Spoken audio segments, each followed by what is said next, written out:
de logiciels. J'ai fait toute ma carrière dans l'IT en l'occurrence. Et donc désormais tête de liste dans le 16e arrondissement de Paris. Qui est tête de liste à Reconquête dans le 16e arrondissement de Paris? C'est Sarah Knafo, si je dis pas de bêtises. Vous rentrez dans le vif du sujet.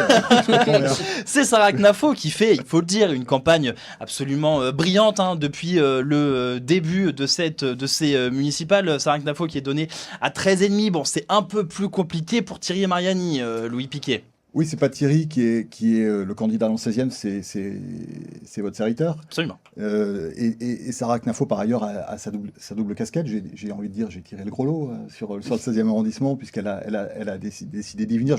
Je comprends parce que, comme vous le savez, j'ai fait près de 28% des voix aux législatives en 2024. Et ça attire un peu du monde, c'est bien normal. J'avais réussi l'Union des droites, dont tout le monde parle maintenant, mais je l'avais réalisé à l'époque, je crois que j'étais le seul à le faire au second tour des législatives. Et c'est bien logique que ça attire beaucoup de monde. Alors ça fait longtemps que vous êtes en politique, Louis Piquet. Moi, Est-ce que vous avez été démarché par Thierry Mariani? Comment Non, ça se passait? je suis un enfant, j'aime à dire que je suis un enfant du Trocadéro, de la période Fillon. J'ai été vraiment marqué par, on va dire, pour aller vite, par l'état profond et l'impact de l'état profond sur la descente de la candidature de François Fillon, à la fois médiatique et judiciaire. Et c'est vrai que ça m'a beaucoup marqué. Donc j'ai ensuite suivi l'aventure Zemmour, puisque ça a été un vrai détonateur. Cet homme a vraiment créé l'étincelle qui nous manquait en France, en tout cas. J'ai même été acteur de sa campagne pour la recherche de signatures. D'accord. Puis dans les équipes digitales, et enfin dans le 16e arrondissement, puisque un peu naturellement, après les présidentielles, même si la période était compliquée, j'ai eu en charge le suivi du 16e arrondissement sur un plan purement militant. Bon, jusqu'en 2024 et aux élections européennes, que j'ai bien sûr assumé, mais j'ai constaté un petit peu l'échec du discours de Reconquête, qui est de dire on a toujours raison tout seul. Non, on peut avoir raison, mais si on est tout seul, on ne peut pas arriver à nos fins. Donc l'objectif, c'est vraiment de faire une union à droite, et c'est ce que j'ai considéré que Ciotti était en train de réussir, tout simplement. C'est la raison pour laquelle il a fait appel à moi, et on a pu commencer ce travail. Vous savez, l'union des droites, ça ne se décrète pas. C'est quelque chose qui se vit au quotidien. C'est pas quelque chose de simple, de facile, forcément. Vous le voyez peut-être à l'Assemblée nationale, avec ce que l'on réalise, mais néanmoins, c'est quelque chose qui est très solide quand c'est préparé, quand c'est mis en œuvre de longue date. On peut pas décréter l'union des droites quand elle nous intéresse, au moment des élections à un deuxième tour, par exemple, et puis ne pas la faire en présentant un candidat parce que la campagne, parce qu'il y a de l'argent en jeu, ou que sais-je, à d'autres moments. Non, c'est quelque chose qu'il faut vraiment construire. Je vous propose qu'on discute ensemble avec mes chroniqueurs des enjeux de ces municipales à Paris. Je disais il y a un instant, Pierre, une Sarah Knafo qui est donnée en ce moment à 13,5% à chaque fois, qui a quelque chose un peu de magnétique, Sarah Knafo, lorsqu'elle va dans des marchés, lorsqu'elle se présente aux gens, quelque chose de solaire. Les gens sont heureux de la voir, Sarah Knafo. Elle est en pleine dynamique dans les sondages. Il y a ces enjeux aussi autour de Rachida Dati au second tour. Est-ce que Rachida Dati sera capable de tendre la main vers Sarah Knafo? On sait que si Rachida Dati ne tend pas la main à Sarah Knafo, elle ne pourra pas gagner au second tour. Donc il y a des enjeux intéressants dans ces municipales à Paris, Pierre. Oui, il y a des enjeux intéressants. C'est vrai que pour une fois, j'ai envie de dire depuis maintenant 20 ans, on reparle de la droite à Paris, ce qui est quand même c'est vrai, t'as raison, bien sûr. assez nouveau. C'est pas dit que la droite l'emporte. Est-ce que Rachida Dati est de droite? Alors c'est un autre sujet dont on peut parler, mais en tout cas probablement qu'elle n'est pas non plus trop à gauche. Et puis Paris c'est particulier parce que et monsieur, je pense que vous pourrez le confirmer, il y a une sociologie qui est plus atypique que la moyenne en France. On a des quartiers plutôt favorisés d'un côté, on a des quartiers très multiculturels de l'autre, on a des jeunesses qui sont plus alternatives que la moyenne en France. Donc j'imagine que ça ne doit pas être évident de composer sa stratégie politique avec les stratégies nationales des appareils politiques, Reconquête, le Rassemblement national, avec la sociologie parisienne. Vous avez raison, la sociologie parisienne est très hétérogène. Donc c'est pas forcément simple.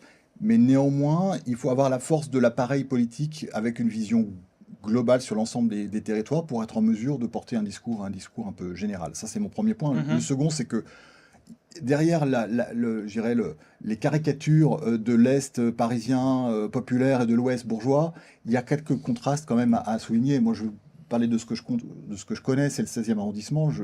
J'ai sur ma liste le responsable d'une structure qui s'appelle Agir pour Chardon-Lagache. Alors, Chardon-Lagache, ça vous parle peut-être pas, mais c'est un énorme sujet dans le 16e arrondissement. C'est une très grosse emprise qui est entre les mains des APHP actuellement, et sur laquelle une association pro-migrants qui s'appelle Aurore accueille 200 migrants dans des conditions très moyennes, on va dire, en attendant un programme de construction immobilière qui, compte tenu des modifications du PLUB, le fameux, sera très très probablement des HLM version verticale, et ceci à côté du village d'Auteuil, qui est un endroit quand même relativement serein et calme actuellement. Donc voilà, ça c'est un premier exemple. J'en ai un second avec une association que je rencontre demain d'ailleurs, qui s'appelle Passy Seine, qui elle est coincée entre la Seine évidemment, et puis le quartier de Passy avec 6 escaliers, pas un seul ascenseur, des escalators qui sont en panne en permanence, et donc des problématiques vraiment de déplacement tout simple, mais qui sont des vrais handicaps au sein d'un arrondissement qui pourtant est considéré comme étant dit privilégié. Non, il y a des vraies difficultés. Mathéo, ta position, toi, sur les enjeux de ces municipales à Paris. Est-ce que tu sais pour qui tu vas voter? Alors, pas obligé de me le dire. Hein. Je ne vote pas à Paris, mais je trouve que c'est une campagne qui est très intéressante à voir, tant à gauche qu'à droite qu'au centre. On a bien sûr une Sarah Knafo qui s'est lancée et qui a bousculé les codes finalement des élections politiques en finalement se présentant pas avec une étiquette politique à proprement parler. Elle n'a pas vraiment cette étiquette reconquête, elle veut plus avoir cette étiquette une ville heureuse, elle réinvente un peu. T'as tout à fait raison de ce que tu dis. Moi, j'étais pas au meeting de Sarah Knafo il y a 2 jours, mais on m'a dit qu'à la fin du meeting, Éric Zemmour était devant la scène, il est même pas monté sur la scène. C'est vrai que, ou alors c'est aussi de la communication, c'est-à-dire peut-être la volonté de s'émanciper d'Éric Zemmour, parce que forcément s'il était monté, on aurait dit Éric Zemmour vole la vedette, et là il monte pas, on dit pourquoi il monte pas. Mais je suis totalement d'accord avec toi, je te rejoins avec cette marque presque, une ville heureuse. Ben, je sais pas si c'est une volonté de s'émanciper, je ne pense pas, mais je pense que c'est aussi surtout une volonté de montrer qu'il y a une élection locale. Alors l'élection municipale de Paris est moins locale que les autres, mais elle l'est quand même, mais de montrer que finalement on peut dépasser son étiquette politique et son parti pour avoir un projet qui rassemble beaucoup plus, et c'est ce qu'elle fait avec sorte de mouvement une ville heureuse, et on voit très bien que ça a fonctionné. Il y a beaucoup de LR qui l'ont rejoint dans sa campagne. Au début, Assouline, Gabriel Negrotto. Exactement. Alors au début,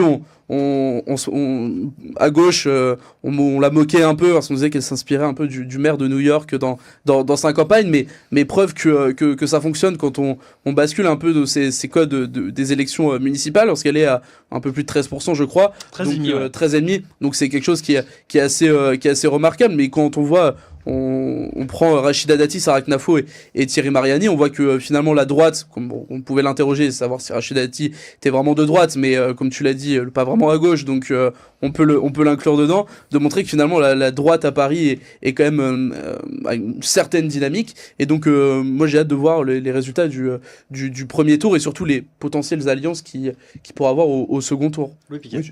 Oui, j'ai une vision un petit peu décalé par ce que vous venez de dire, si vous me permettez. Bien sûr. Nous discutons bien sûr, alors on est dans le même camp, hein, je dois dire ça en préambule, bien entendu, le camp national patriote, avec une volonté de faire union des droites, c'est ce que j'ai dit tout à l'heure, mais néanmoins, je partage pas tout à fait. C'est pas la volonté de tous les cas du Rassemblement national, ça. C'est la volonté en tout cas, de faire une union sur la durée, et qui démarre de loin.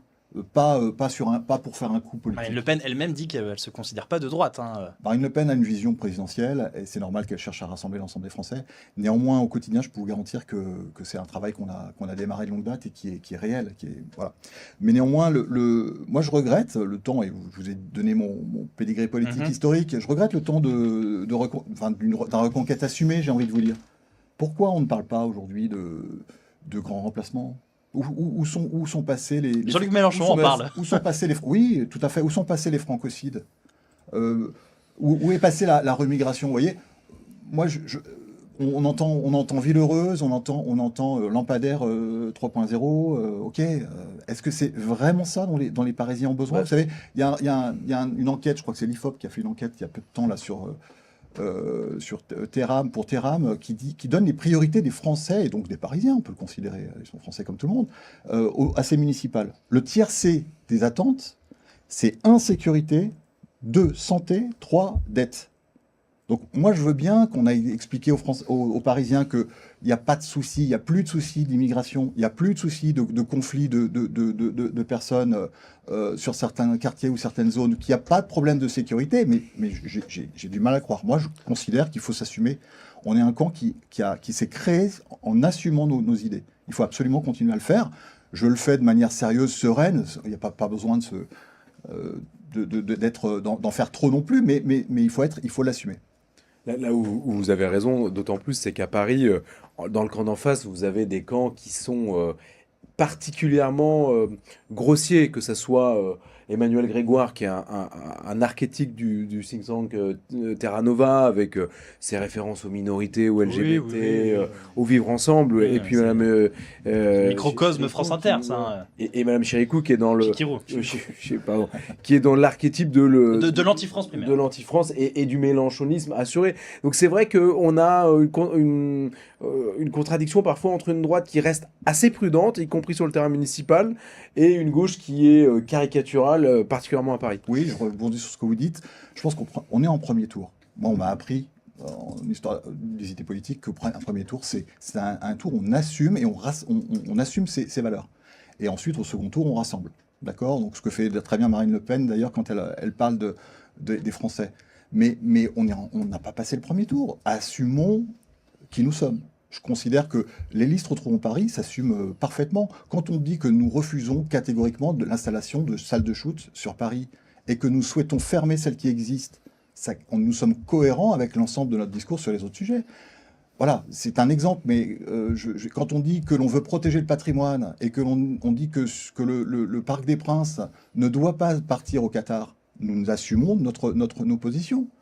Voilà, je regrette, si vous voulez, que dans notre camp d'union des droites, ce ne soit pas des données partagées. Bah, là où je suis moins d'accord avec vous, comme vous l'avez dit juste avant, Plaisir. non mais c'est quand, enfin vous avez parlé de Reconquête et après Pierre t'as parlé de la gauche sur les sujets qui pour moi sont très nationaux, sur le grand remplacement, sur les francocides, sur la rémigration. Pour moi, ils en parlent pas. Enfin, là, en l'occurrence, Sarah Knafo n'en parle pas pendant la municipale à Paris, mais parce que c'est pas vraiment les sujets aujourd'hui. Là, c'est des sujets locaux qui rentrent en jeu. Donc, je suis pas sûr que le grand remplacement, que ces sujets-là aient la place sur une campagne municipale. Pareil pour la gauche. En fait, on la laisse, je pense, dérouler des sujets nationaux, mais très loin des préoccupations très locales, à la fois des Parisiens, mais des habitants de chaque ville et village de France. Donc, je pense que c'est pas une question de ne pas assumer ou de cacher un peu son étiquette politique, mais plutôt une stratégie, et non pas au sens négatif du terme, mais une stratégie pour avoir un programme très adapté à la ville et aux préoccupations locales, plutôt que de défendre certes un programme, un argumentaire qui était dans un programme national, mais qui à vrai dire n'a pas vraiment sa place dans les élections locales, bien qu'on puisse dire que finalement il ne s'assume pas. Moi je ne suis pas sur cette ligne-là, je pense. Oui, permettez, Guillaume. Ah bien sûr, avec grand plaisir, on échange. Vous avez, je pense, raison sur la nature même des campagnes municipales. Elles sont d'abord, on va élire d'abord un maire qui est proche et qui va se préoccuper des sujets locaux. Je pense que, si vous me permettez, à Paris, on est quand même sur une particularité. Les résultats de Paris vont être regardés quoi qu'il arrive. Et comme vous le savez tous, les résultats sont très très incertains. Alors on parle de Nice, sur lequel on a Marseille, Benoît Marseille, Payan et Franck Alizio sont dans un mouchoir de poche là. Les stratégies de l'Union des droites de Éric Ciotti avec Jordan Bardella et Marine Le Pen sont plutôt gagnantes. On peut le dire à Marseille, on peut le dire à Nice. Toulon dans une moindre mesure, mais même à Lyon, par exemple, face à Ola, c'est un autre sujet, mais on fait le score de Alexandre Dupalais et Alexandre est plutôt intéressant. Mais en ce qui concerne Paris, on est à part, un petit peu à part. Et vous le savez, tout ce qui se fait en termes d'alliance ou de mésalliance va avoir des conséquences sur ce qui va se faire sur un plan national dans un an et quelques. À la présidentielle, tout le monde aura les yeux rivés sur cette présidentielle. C'est pour ça que moi je dis attention, au-delà des égos, des volontés d'y aller en individuel, de jouer des cartes personnelles, attention, les alliances et les mésalliances qui se feront ou qui se déferont sur Paris auront des conséquences dans quelques mois pour les présidentielles. Pierre, tu voulais dire quelque chose? alors, Je t'en prie. j'ai une question à vous poser. On reparle, notamment suite au drame qui a touché Quentin Derenque et sa famille, on reparle de la violence politique, comme si on la redécouvrait.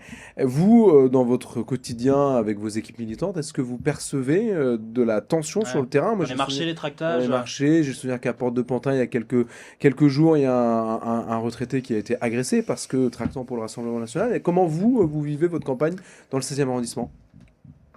Donc, je ne vous apprendrai rien en disant que les campagnes politiques sont extrêmement clivées actuellement. Donc effectivement, dans l'Est de Paris, c'est un problème pour nos militants.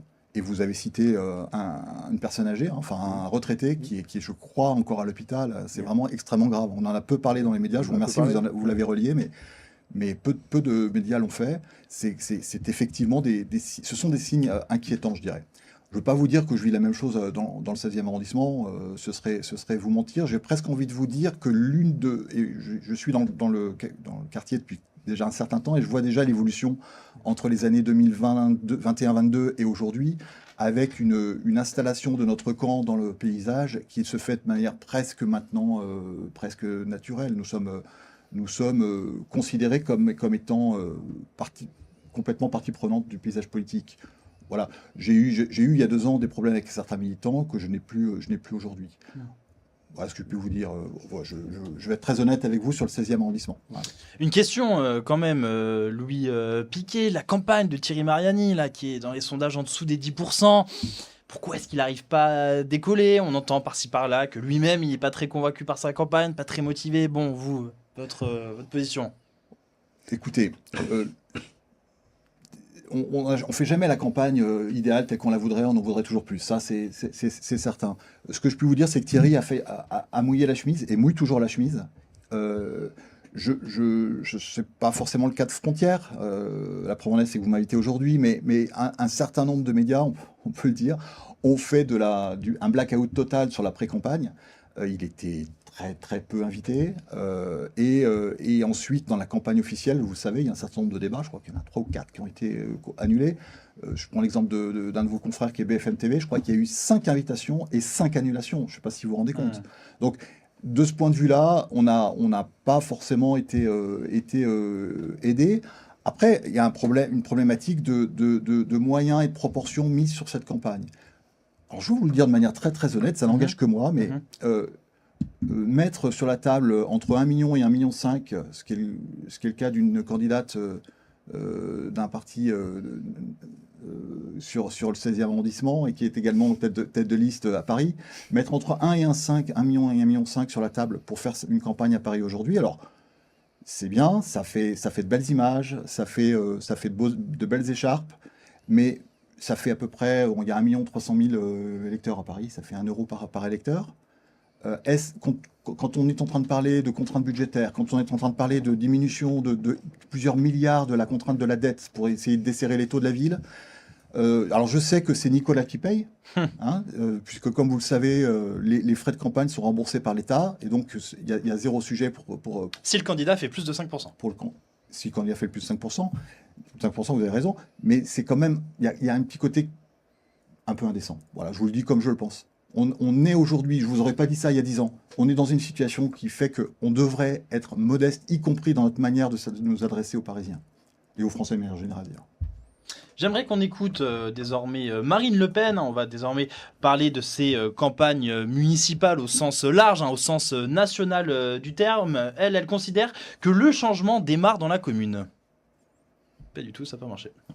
Municipal qui arrive dimanche, l'objectif du Rassemblement national, c'est gagner des villes désormais. Oui, c'est souvent le cas quand on se présente au municipal. L'objectif, c'est de gagner des villes. C'est Marseille, Toulon, Nice. Non, mais c'est pas. Il y a beaucoup de villes dans lesquelles nous avons 700, je crois, 25 listes présentées ou soutenues par le Rassemblement national. Donc, toutes les villes sont importantes parce que moi, ce que je veux dire aux Français, c'est qu'une fois de plus, la situation, l'actualité, les détourne un tout petit peu des urnes. nocturne. La fois précédente, c'était le Covid. Mais attention, parce que la guerre, elle aura une fin. On ne sait pas quand, mais elle aura une fin. Mais la gestion municipale qu'ils subissent, ça va durer pendant 6 ans. Donc plus d'immigration, plus de dépenses fiscales, enfin plus d'imposition fiscale, plus s'ils choisissent le mauvais candidat. Il faut donc aller voter parce que le changement, il démarre dans la commune. Le changement, il démarre dans la commune. C'est vrai, elle a tout dit, Marine Le Pen. Est-ce qu'on n'est pas justement dans les prémices de l'élection présidentielle qui sera là, le gros acte dans un an, Pierre? On attend un raz-de-marée du RN dans ces municipales. Non, mais il est vrai que déjà, les Français plébiscitent les élections municipales. Ça permet les élections où vous avez un taux de participation relativement élevé. D'autre part, les prérogatives municipales, elles sont importantes. Elles sont importantes en termes de logements sociaux, d'urbanisme, en termes de sécurité. Est-ce qu'on a une police municipale ou pas? Est-ce qu'on l'arme ou pas? Il y a des enjeux du quotidien qui peuvent faire d'une ville un petit paradis en France ou un enfer sur Terre. Et ça, c'est vrai, les Français en sont conscients. Et puis, il y a une troisième chose de mon point de vue qui distingue cette élection des autres, c'est qu'il y a une proximité avec les candidats qu'on n'a pas ou pas autant sur d'autres élections. Aujourd'hui, je pense que tous les Français connaissent au moins une tête de liste d'un parti dans sa ville, qui soit personnellement, personnellement, ou qu'on voit au marché, qu'on voit au café. Et ça fait de cette élection quand même une élection, je dirais, charmante, complètement française, qui est aujourd'hui, je crois, un peu un bijou démocratique en France. Oui, Mathéo. Non, mais je suis totalement d'accord, et je pense que cette élection servira aussi à prendre la température sur globalement la force politique, enfin la force de chaque parti politique, enfin du moins de chaque camp.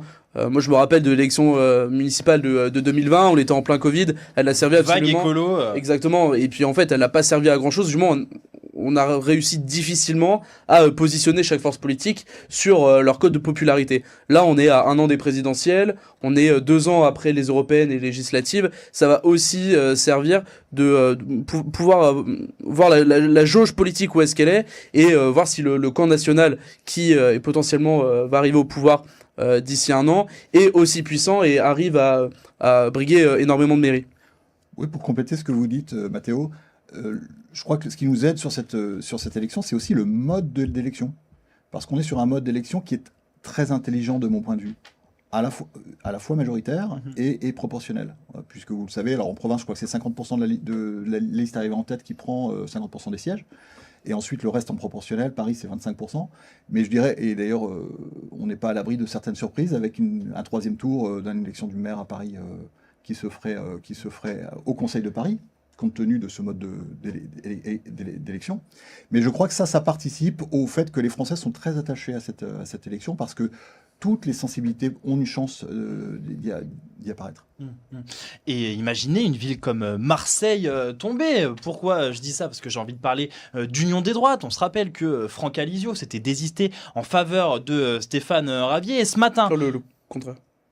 Stéphane Ravier s'est désisté, en faveur de Franck Alizio. Et ce matin, c'était Gérard Larcher sur France Inter qui a lui dit que, attention, chaque LR qui rejoindrait la liste RN-UDR serait tout bonnement exclu des Républicains. Oui, ça m'a bien fait rire parce que pour la petite anecdote, je vous ai dit que j'ai été candidat en 2024 dans le 16e arrondissement sur la 14e circonscription et c'est un collaborateur de Gérard Larcher qui avait été parachuté, LR, collaborateur qui s'appelle Patrick Drey et qui a fait un score équivalent au mien à quelques voix près. Mais il s'est désisté au second tour. Il n'a pas, sans appeler à voter pour mon camp, il s'est désisté, j'ai envie de dire un peu piteusement, parce qu'il savait qu'au deuxième tour, il allait prendre une claque magistrale compte tenu des reports de voix que nous aurions. Donc, je pense franchement, la position de Gérard Larcher aujourd'hui, c'est une position qui montre qu'au LR, on est en mode panique. On est vraiment rentré en mode panique. Vous savez... Vous avez peut-être entendu parler de cas tout récents de cadres au sein des LR en Alsace. Je pense à quelqu'un qui s'appelle Alain Cotte, qui a dit qu'il soutenait les listes UDR. Je pense à quelqu'un en Savoie après l'élection du dernier député UDR, quelqu'un qui s'appelle Martial Sadier, je crois, qui est également délégué en Savoie et qui, pour les mêmes raisons, on demande son exclusion. Je pense que là, on a vraiment un parti qui n'a pas encore clarifié sa ligne. C'est toujours pas fait. Tant que ce ne sera pas réalisé, on aura ces problématiques-là avec une peur panique des cadres. Et Pierre? On a aussi affaire à un effet de génération, c'est-à-dire que Gérard Larcher, c'est l'archétype du vieux baron LR. Et je crois qu'on a une révolution potentielle au sein de LR où les sans-culottes que sont François-Xavier Bellamy ou David Retailleau Lisnard ou Monsieur Retailleau vont bouter hors du parti ce type de personnalité comme Gérard Larcher. Si vous voulez, c'est un réflexe de survie de quelqu'un qui est lui-même en survie politique, mais la réalité c'est que la tendance des LR dans sa base, c'est clair, et dans une partie de son état-major encore insuffisante, mais de plus en plus dissible, montre quand même des rapprochements avec le camp patriote, Reconquête, le Rassemblement National, et c'est une bonne chose. Un mot quand même, parce que là c'est vrai que c'est marrant, mais on fait ça de manière graduelle. On a fait l'échelle locale avec les municipales, l'aspect, avec d'ailleurs la ville de Paris, l'aspect plus national avec les municipales, mais aussi la présidentielle, Louis Piquet, parce qu'on a discuté, nous en début d'émission, il nous reste 2 minutes, donc on va finir avec ça. On a discuté de ce sondage IFOP qui donnerait Jordan Bardella et Jean-Luc Mélenchon tous les deux en tête du second tour de l'élection présidentielle. Jordan Bardella à 36% et Jean-Luc Mélenchon à 13%. Vous, en tant que membre du Rassemblement national, comment est-ce que vous analysez ce sondage? Alors attention, je ne l'ai pas précisé au début, je ne suis pas membre du Rassemblement national. Je suis le représentant UDR à Paris. Soutenu. C'est vrai que j'aurais dû le préciser. Oui, non, c'est vrai. Je ne l'ai pas fait. Donc je suis le représentant d'Éric Ciotti sur Paris et je suis très fier de faire cette alliance avec notre partenaire politique. Mais justement, ça me permet de dire que les résultats... Bon, d'abord, on est sur une photo. Attention, regardons le film. Mais c'est vrai que cette photo, elle confirme une tendance lourde. La première des leçons, de mon point de vue, c'est évidemment le résultat de Bardella. Le résultat de Bardella, il montre que l'alliance, le pari d'Éric Ciotti est le bon. Comment aujourd'hui, je vais le prendre à l'inverse, et ce qu'on vit sur Paris, pour moi, en est un peu l'illustration. Comment on peut imaginer être désunis quand on sait que l'alliance UDR-RN, elle fait 36% aujourd'hui à date, et que derrière, vous l'avez vu, on a des petits chevaux qui sont petits, tous en dessous de 15 points. Ça, c'est la première des leçons de mon point de vue. Ça valide la stratégie de Éric Ciotti et de Jordan Bardella et Marine Le Pen, bien sûr. Le second, mais je pense que vous avez peut-être déjà commenté ce sondage, c'est que la photo, de mon point de vue, n'est pas tout à fait la bonne. On a 2 candidats du centre. Ouais, 2 candidats du centre. Là, ça ne se passera pas dans la vraie vie. Et par ailleurs, si vous additionnez leur score, on est à combien, 18% ou quelque chose comme ça. C'est près de 20%. J'y crois pas trop. Honnêtement, compte tenu de ce qui s'est passé dans la période récente avec la Macronie, j'y crois relativement peu. Et enfin, moi, le dernier point que j'y vois, mais c'est effectivement Mélenchon, puisque c'est un peu la nouveauté, c'est les 13 points de Mélenchon. Alors, ça valide quoi? Tout simplement la stratégie du grand remplacement. Ça valide la stratégie de la créolisation, pour reprendre son expression. Il travaille aujourd'hui, depuis 2022, une génération complète. C'est-à-dire qu'on est en train de parler des populations d'origine étrangère, 2e génération, 3e génération, 4e génération maintenant, tous ensemble. Eh bien, on arrive petit à petit à un corps électoral qui est suffisamment fort pour pouvoir peser et potentiellement être présent au second tour. Alors, et tout en gardant l'attelage improbable avec je dirais la gauche woke, pour aller vite, mais ça valide, si vous voulez, tout ce qui a été dit par la droite nationale et patriote que nous représentons depuis des années. Merci beaucoup Louis Piquet d'avoir été avec nous. 19h01 sur Radio Frontière dans Première Ligne. On arrive au terme de cette émission. Merci à mes chroniqueurs, Pierre Arty, excellent comme d'habitude, Mathéo, très bon aussi comme d'habitude. Merci Guillaume. Merci beaucoup, c'était un véritable plaisir d'être là avec vous ce soir. Demain 8h, un très très belle matinale. Encore une fois, Rodolphe Cart, Nicolas B, François Blumenroder seront avec nous. On va passer de super moments. Merci d'être fidèle à Frontière et continuez de nous soutenir. C'est primordial. Passez une excellente soirée.